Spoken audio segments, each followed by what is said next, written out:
Let us know. Yeah, so let know. Okay. So this chapter, Tzadi Zayin or 97. So you might be familiar with it. It's part of the Friday night davening, and I was quite interested in myself too, because like we say it over and over. I know it just about by heart and have no idea what it meant. Like I know words in it, but just when I sat down to prepare, like makes you like, hey, what am I saying every week and why am I saying this? So this is one of the chapters of Tehilim which is attributed to Moshe Rabbeinu. If you remember, he wrote quite a few chapters of Tehillim. This is the eighth one that he wrote, and each chapter that Moshe Rabbeinu wrote, he wrote it for one of the tribes. So this one is specifically written for the tribes of Yosef's family, which we call Moshe, Ephraim and Manasseh. It's specifically for them because Yehoshua, who is a descendant of Yosef, is the one who's going to, or he did conquer Eretz Israel, and this chapter is about conquering or getting the land of Israel. So all over Tehillim, we get glimpses of Mashiach time, and that's what this chapter we could call it a glimpse of Mashiach time. This is because we are all, when we say, specifically when we say Tehillim, but probably all day in our lives, we are believing and trusting in a better time. That this is not what we're living through now. We wouldn't survive if we thought that this is what the world is about. So we have to we not we have to believe. We do believe that this is what's happening right now. This is not Hashem's plan forever. This is not what we're trying for. This is not what we're hoping for. We are looking for a better time, and that better time we call Mashiach. And so this chapter of Tehillim is little pictures, little glimpses of the world as we know it, with little bits of Mashiach time coming in it. And that's probably the main reason that it's said on Erev Shabbos. We know that Erev Shabbos or Shabbos is called Ma'ain Olam Haba, a little bit of the world to come. And so Erev Shabbos, when we're coming into that to that space, so we are looking at the world the way we see it, but with a little bit of Mashiach sightings. Okay, where we see little things, or we try and understand a little bit that Mashiach is coming. And so it begins with Hashem Malach. I'm going to just close the door. Maybe that's going to help.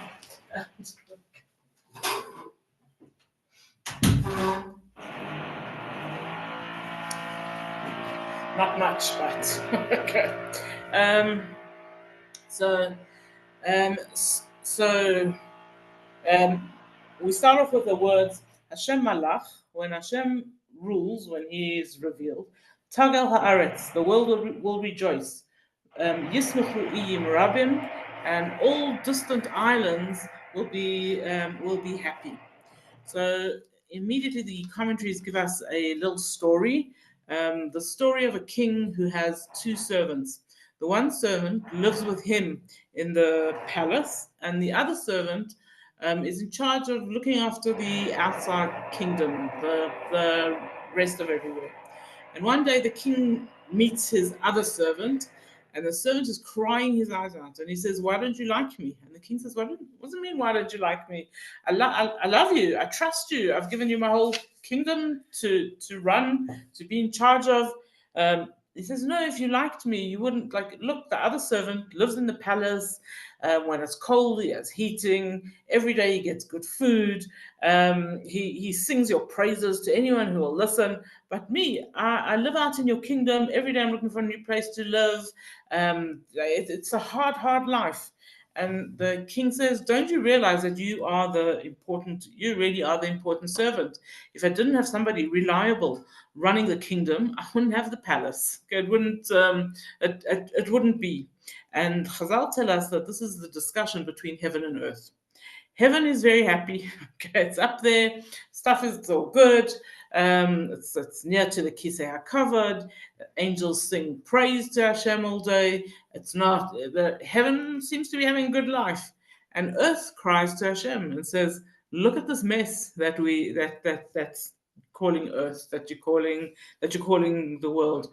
I mean, a world where the Yetzer Hara has power, the Malach HaMavet has power." It's difficult, and Hashem responds and says, "You, Earth, are doing the more important job, and in the future, it's going to be obvious to everyone that it's Earth and the people on Earth who brought Mashiach." That's and what will happen then when Mashiach comes?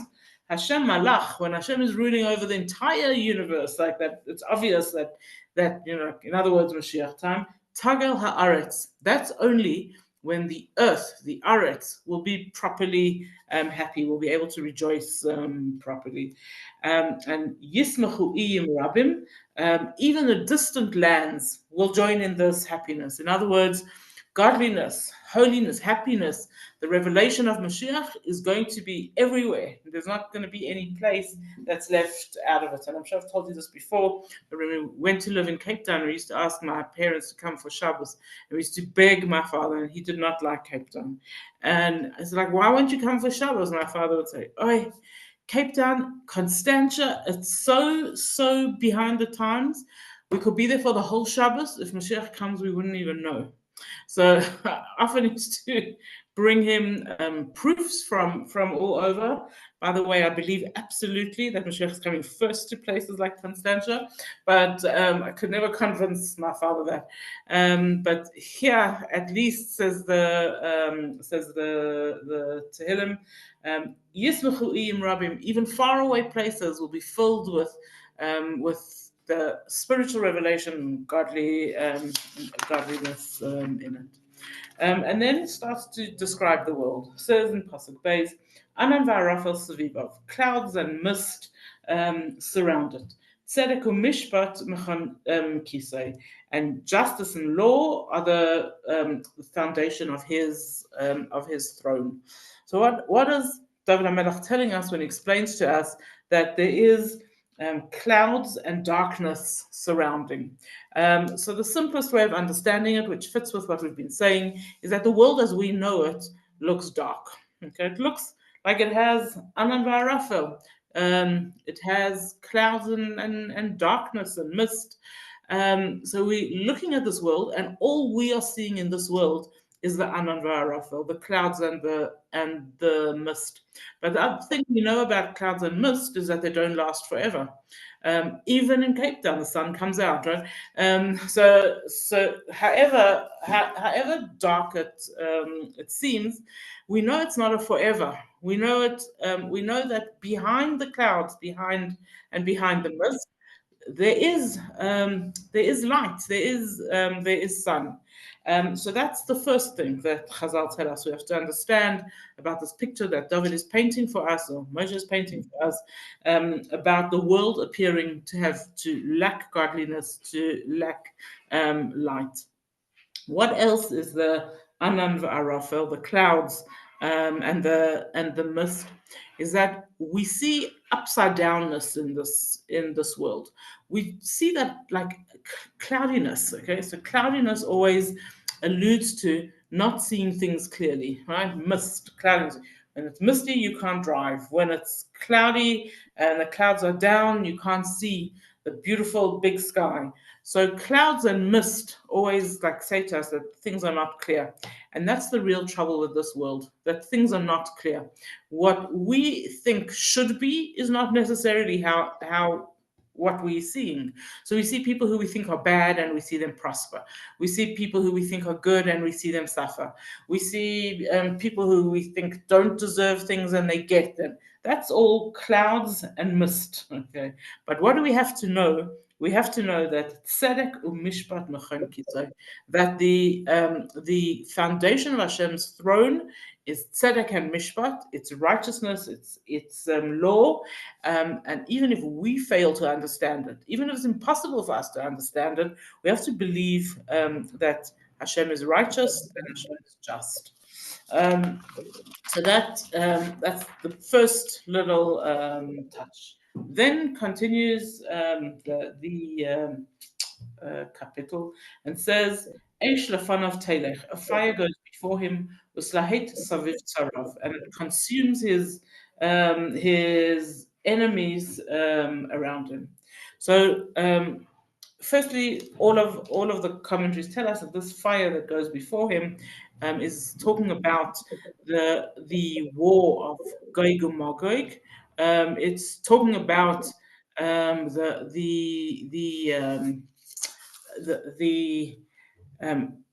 time right before Mashiach comes, and there'll be like many nations who will be fire. Okay, they will go for us. They will fight us. They will cause disasters to happen. And Eish of Taylach, but we should know that Hashem is fighting his enemies, even if it doesn't appear to us that that's what he is, that what he's doing. Also, the commentaries tell us that this concept of Eish of Taylach, which we'll see a little bit more in the next few psukim, is talking about natural disasters, and it says that right before Mashiach comes, there will be a lot of natural disasters. So there'll be like big winds. It describes that there'll be earthquakes. There will be volcanoes. These are things that will happen in the world as a sign that Mashiach is coming. It's actually so that the world looks around and says, "Hey, there's a God," right? Because they can't control. Nature can control a lot of other things they think they can control, but nature, okay, there's nothing that they can do about it. I remember talking to survivors of the tsunami all those years ago, and when they spoke about it afterwards, they said that this was so obvious to them that there was a God, because there was nothing anybody could do. No one could push that wave down. Right? No one could control it. No one could stop it. There was no question at all that there was a God involved in what was happening. So it continues and says, "Hey, Iru v'rakov tevel," the lightning lights up the world. Ra'asav v'tachach aretz, and when they see it, the earth shudders. But as I said, it's the continuation of this idea that there will be such obvious things in the world that everyone will see it. The Rambam explains by telling us a story. He says there was a ship traveling in the sea or whatever, and it was nighttime, so there was no light, and it was a storm. And the ship is really struggling to see which direction it should go in, and the waves are going, and the ship is rocking, and the sailor doesn't even know if he's going in the right way. But because it's such a bad storm, every now and again there's this massive lightning. And if you live in Johannesburg, you know what that is. But all of a sudden it's the middle of the night and your room is as light as day for a few seconds, right? This massive lightning that comes across. So there's two things that happen. The one thing is that you see exactly where you are. No matter how dark it is, hey, there's so much light. It looks like day. I can see everything.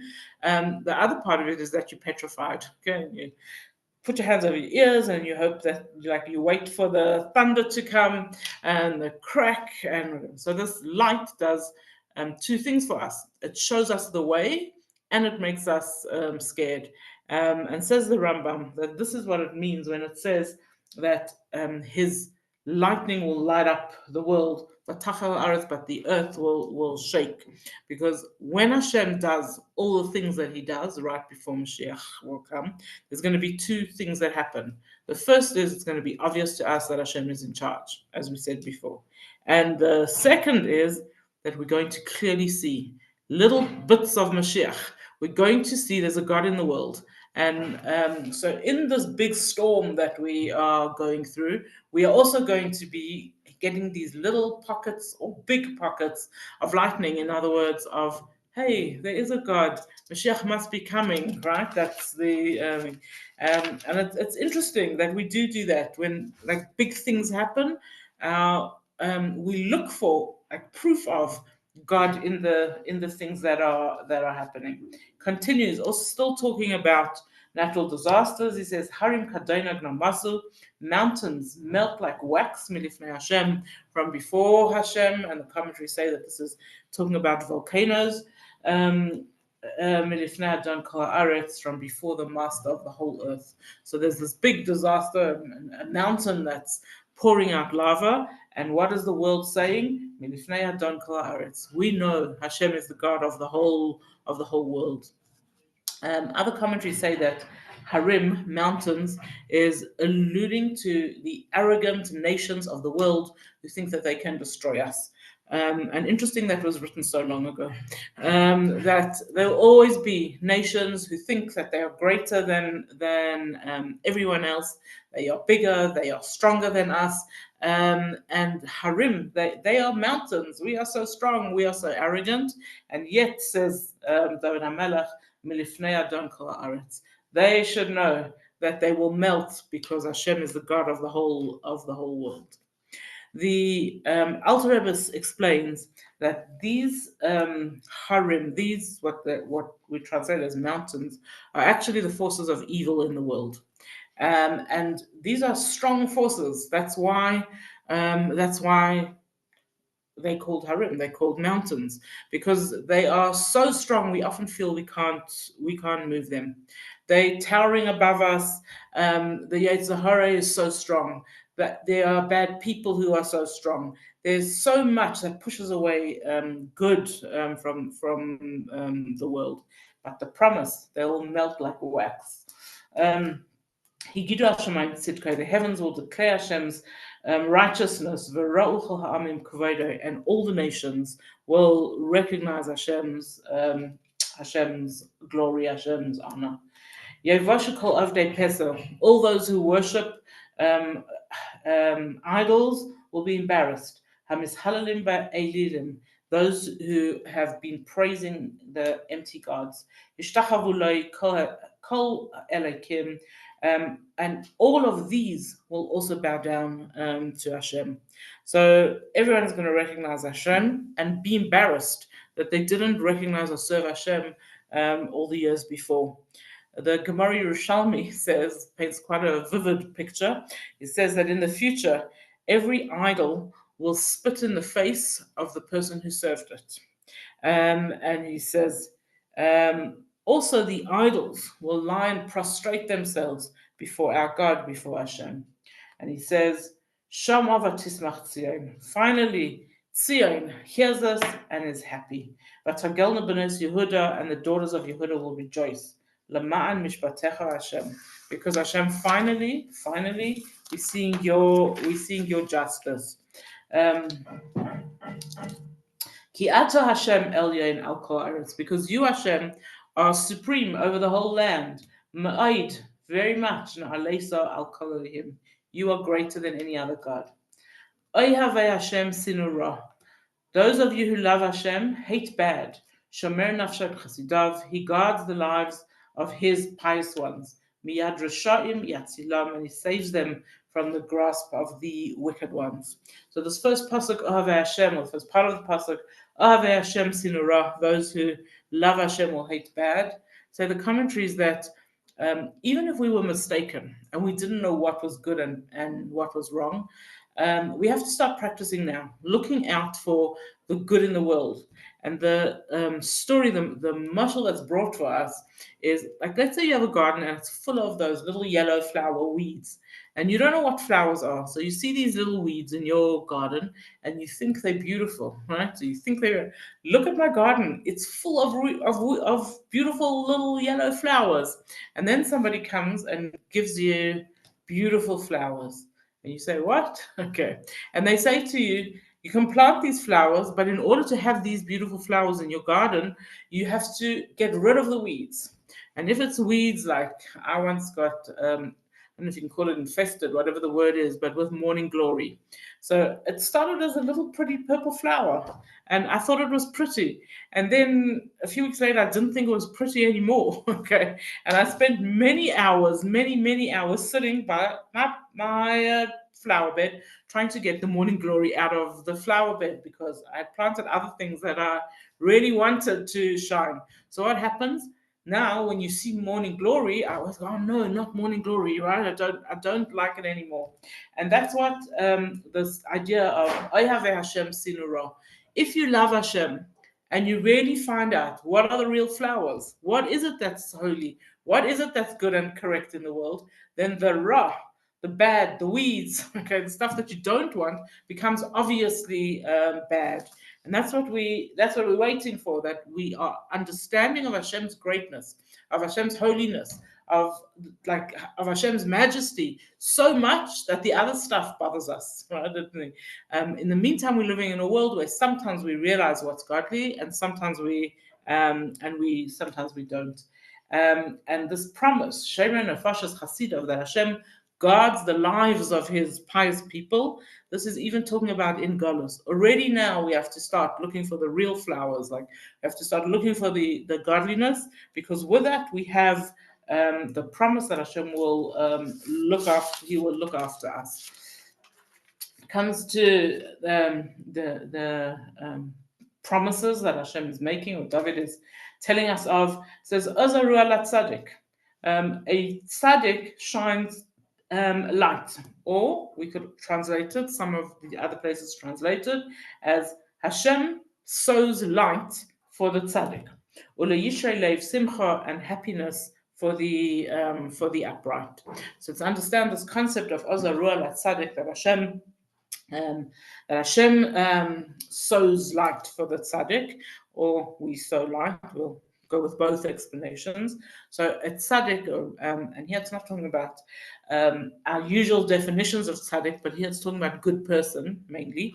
That the tzaddik is the person who's recognizing, who's seeing godliness in I think we call it like in little pockets, in little bags. The tzaddik is the person who's looking in this world and saying, there is good, there is godliness, there is holiness. There are, like, I can see goodness in the world already. The Medrash tells us also about this concept of light, as a ruach tzaddik. When Hashem created the world on the very first day, Vayihi Or, there was light. And I'm sure I've told you this before, but it took me many years until a grade 1 child asked me.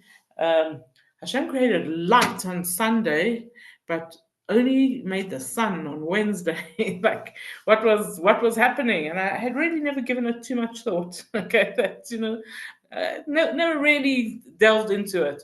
So yes, what was happening? And there, very clearly there, Rashi explains it, but again, we don't always read it so carefully. And Rashi says that a different light was put into the world at creation, and that light was much too big for the world. But so Hashem put it away, so to speak, Rashi says, in his treasure box, and he created the sun and the moon and the stars to give us light now in our world. And that special light is there for Olam Haba, for Mashiach time, it's for the world to come. Even that light, we get little pockets of it in our world and in our time. So the most famous stories in the Torah where we got pockets of that light, when after Abraham's bris, and he was feeling really grutty. So the Torah tells us that Hashem shone the sun for him, right? Hashem made it very hot. And immediately the commentaries tell us it was a heat of healing. It was some of, like, so if we could imagine, Hashem took out a handful of light and put it into the world to be used on that day. The same thing when Yaakov fought with the angel and his hip was hurt. The Torah tells us very clearly that by Yizrach LaHashemesh, Hashem took out some light to help Yaakov to heal. And we have promises that there are many times, and I think I was trying to get my husband actually to verify this for me. He wasn't so forthcoming. But I think we could say that whenever we see big miracles in the world, and especially when they are to do with realizing something, seeing something, or a miracle of health, those kind of things, that is Hashem putting little pockets of Mashiach time into our world, and we have to be looking out for those little pockets and seeing them happening already, in the world that we're living in now. And this is this idea of Azarua Latzadik. This light is sown for the tzaddik, and the commentaries all speak about this word Zarua, um, which, like zera, a seed is sown. Light is not really sown, right? You normally switch on the light or turn on the candle, or like whatever, turn on the torch, light the candle, whatever it is. So what is the picture that David wants us to have by using the word zarua, to sow? So there's a few. The commentaries say the first thing is that we have to know that we have to sow. We don't just, the world that we're in isn't just there.